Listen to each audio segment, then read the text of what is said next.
Selamat pagi, salam sejahtera bagi kita.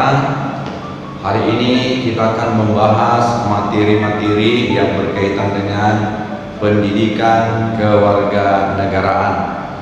Dan pada kesempatan ini kita akan membahas tentang pembagian kekuasaan. Enak ya? Pembagian kekuasaan.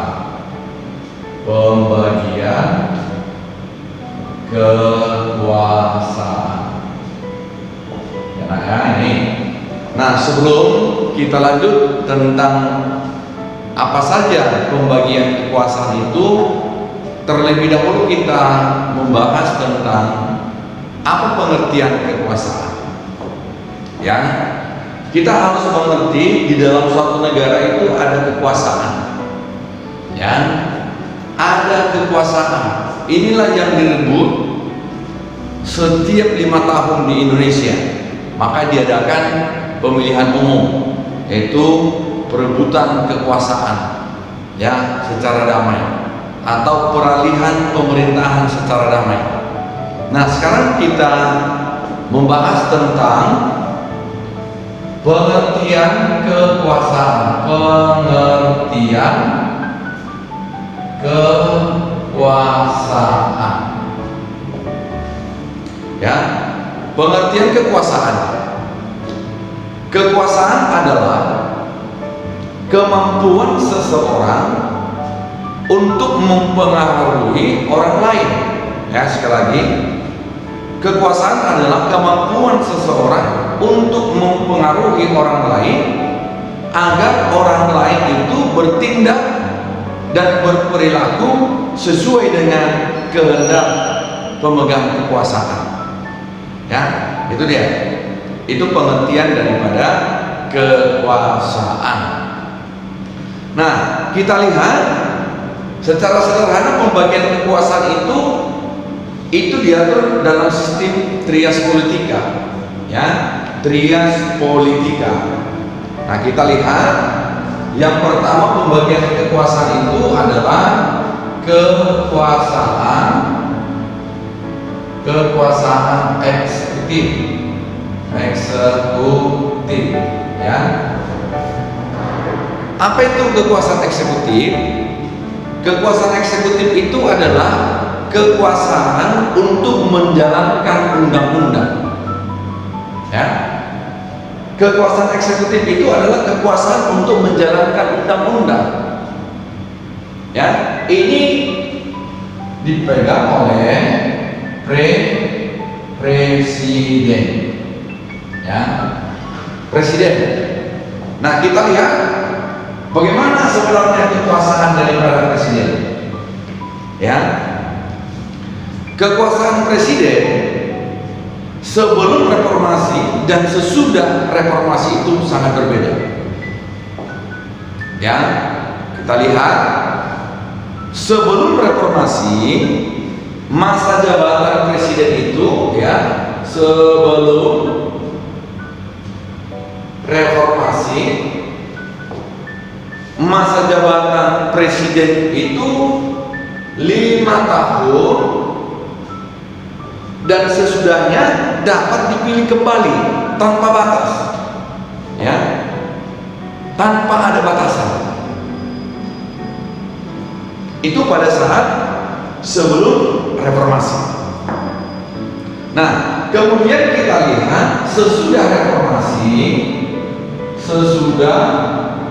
reformasi, masa jabatannya 5 tahun,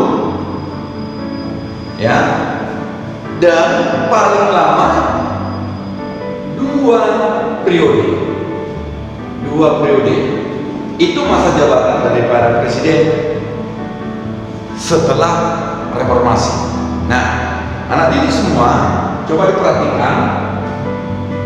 Ya, kekuasaan eksekutif itu di tangan oleh presiden.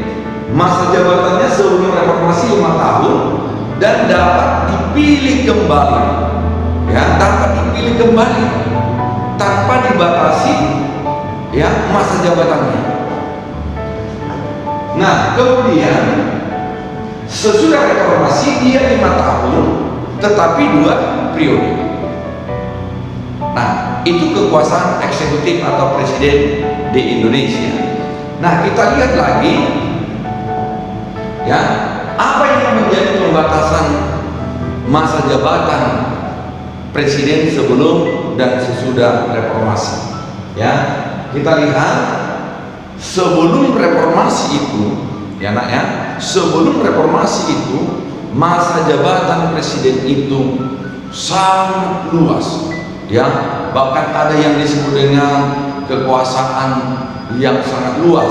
Ya, ada yang disebut dengan hak prerogatif, hak istimewa. Jadi kalau ada pertanyaan apa yang dimaksud dengan hak prerogatif, hak prerogatif itu adalah hak istimewa daripada seorang presiden. Nah, kita lihat, nah, presiden itu ya kekuasaannya itu dia, kita lihat, nah, presiden ya, presiden dia sebagai kepala negara,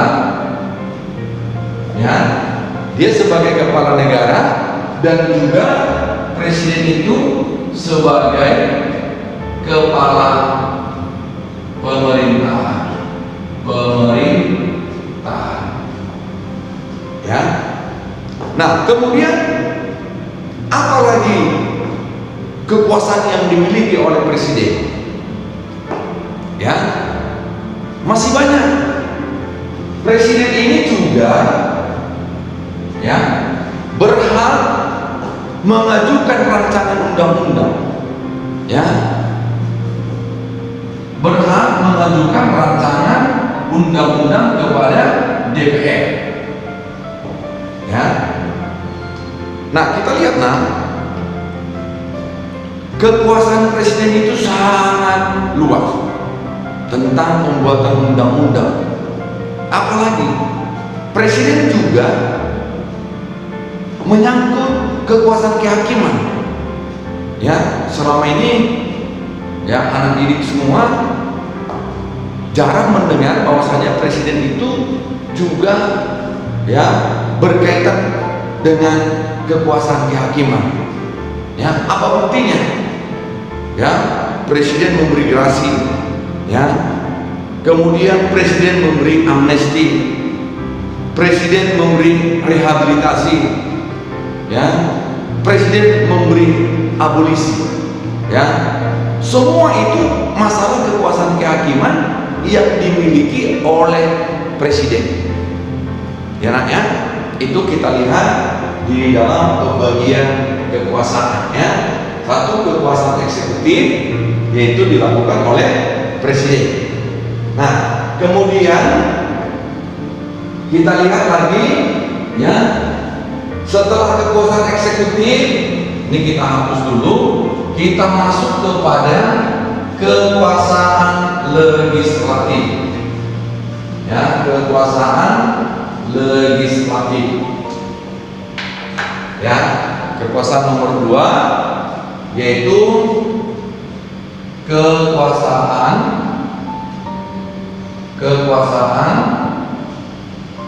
legislatif. Ya, apa yang dimaksud dengan kekuasaan legislatif? Ayo, nah, coba diperhatikan, kekuasaan legislatif itu apa? Ya, kekuasaan legislatif adalah kekuasaan untuk membentuk undang-undang. Ya, kita perhatikan, nah, ya, membentuk undang-undang.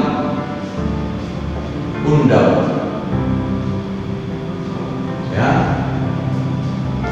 membentuk undang-undang itu dibuat oleh DPR. Ya, jadi kekuasaan legislatif ini dipegang oleh DPR, namanya DPR. Ya, nah kita lihat rancangan undang-undang atau RUU. Ya, rancangan undang itu dibuat bisa datang dari presiden, bisa datang dari DPR.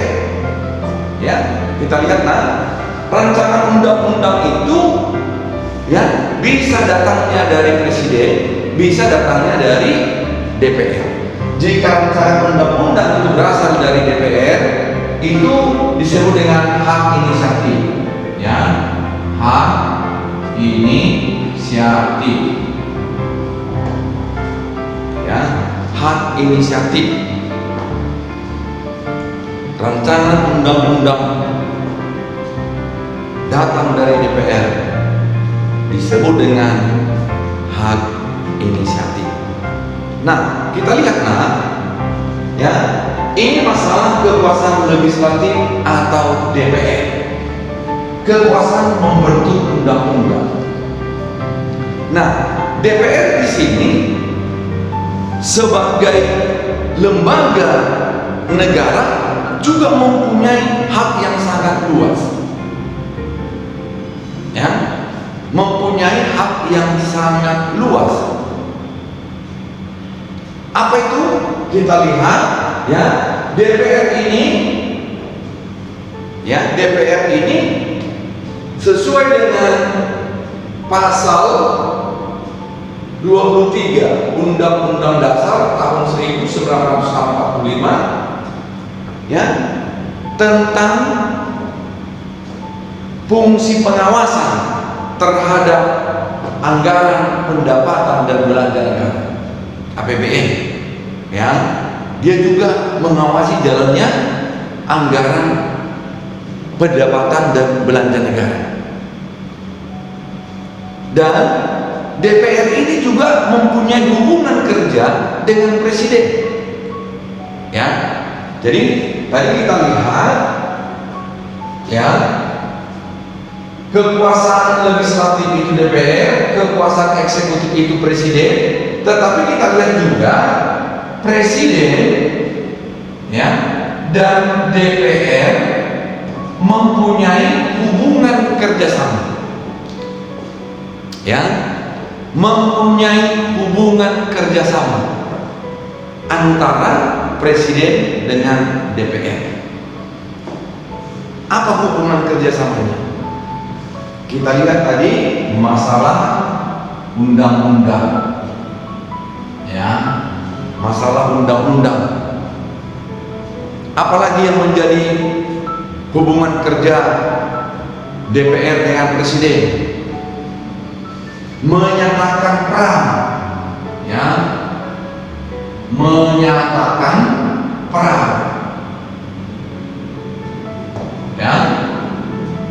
Apalagi dikatakan di dalam Undang-Undang Dasar 45, ya, presiden dengan persetujuan DPR menyatakan perang, membuat perdamaian dan perjanjian dengan negara lain. Jadi jika presiden menyatakan perang, membuat perdamaian dan perjanjian dengan negara lain, maka presiden harus memperhatikan pertimbangan daripada DPR. Ya. Nah, kemudian kita lihat lagi, apa yang menjadi kerjasama antara presiden dengan DPR? Yaitu masalah RAPBN. Bagaimana kerjasama mereka? Setiap rancangan anggaran pendapatan dan belanja negara yang diajukan oleh presiden harus mendapat persetujuan dari DPR. Ya, jadi setiap RAPBN itu diajukan oleh pemerintah atau presiden harus mendapat persetujuan dari DPR.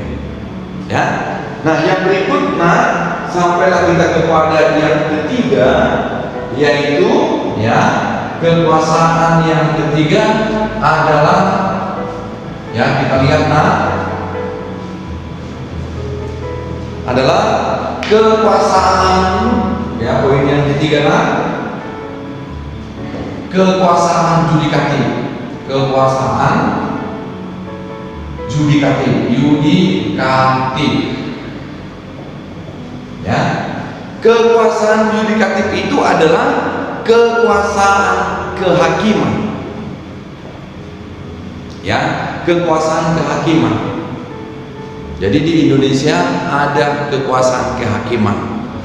Kekuasaan kehakiman di Indonesia itu dipegang oleh Mahkamah Agung, ya, Mahkamah Agung atau MA. Ya, jadi di dalam peradilan juga, ya, di lembaga-lembaga peradilan di Indonesia itu ada yang disebut dengan peradilan tingkat pertama atau pengadilan negeri, ya.